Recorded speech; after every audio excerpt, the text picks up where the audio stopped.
יפה.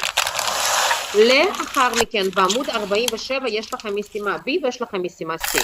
במשימה B, you have to complete the sentences with a number from the article. אתם צריכים להשלים את המשפטים בעזרת מספר מהסיפור.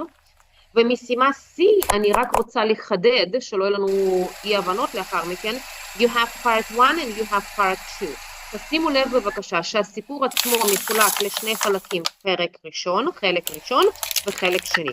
יש לכם שאלות ואתם בעצם הולכים לאותו חלק ומוצאים תשובה. האם זה מובן? לא הבנתי. מה לא הבנת עוד להגיד לכוון אותי? את המשימה. לא, איזו משימה? יש לך שתי משימות פה. יש לך שני חלקים, יש לך part 1 ו-part 2. חלק. עכשיו, תשים לב בסיפור, גם פה יש לך חלק ראשון וחלק. אז מה שאמרתי לתלמידים זה שיש לכם פה